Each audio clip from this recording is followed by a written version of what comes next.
B.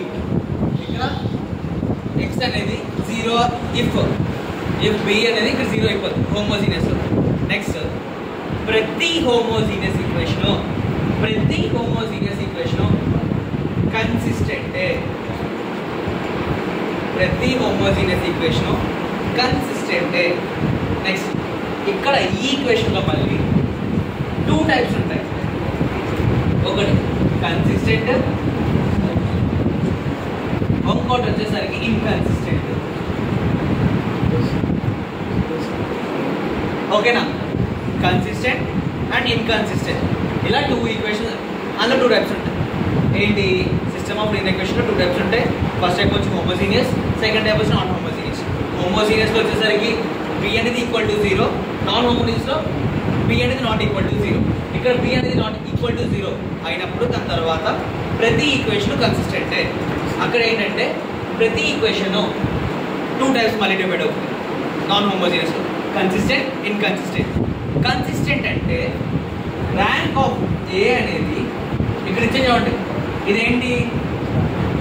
ఇది rank ఏ. ఇది next ఈ మొత్తం కలిపితే ఇది ఏ. ఓకేనా?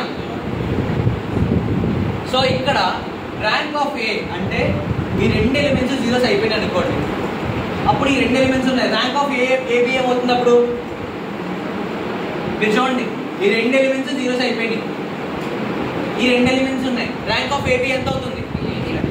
3. ఇప్పుడు ర్యాంక్ ఆఫ్ ఏ ఇది తీసేస్తే ఆ బి టర్మ్స్ తీసేసి ర్యాంక్ ఆఫ్ ఏ చెప్పండి.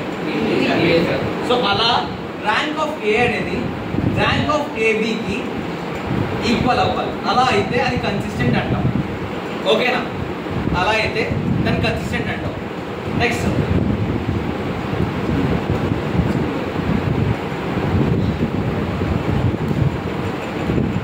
ఓకేనా?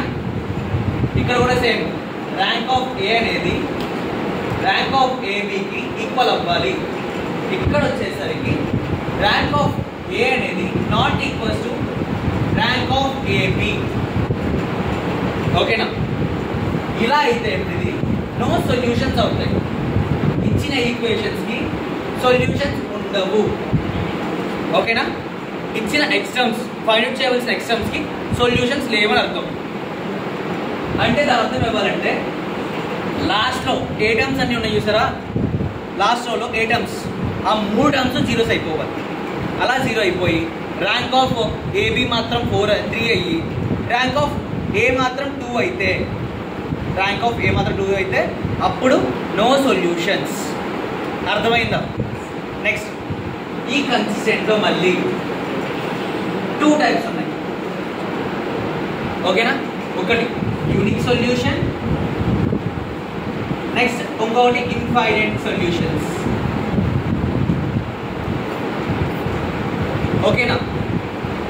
ఇప్పుడు ఈ ర్యాంక్ ఎంతైతే వచ్చిందో ఆర్ అనేది ఈక్వల్ టు ఎన్, అంటే ఎన్ని నెంబర్ ఆఫ్ అన్నోన్ టర్మ్స్ మన దాంట్లో ఉన్నాయి. ఇప్పుడు ఫర్ ఎగ్జాంపుల్ మన మ్యాట్రిక్స్ వచ్చేసరికి 3 అన్నోన్ టర్మ్స్ ఉన్నాయి, ర్యాంక్ కూడా 3 వచ్చింది. అలా అయితే అప్పుడు దానికి యూనిక్ సొల్యూషన్ వస్తుంది.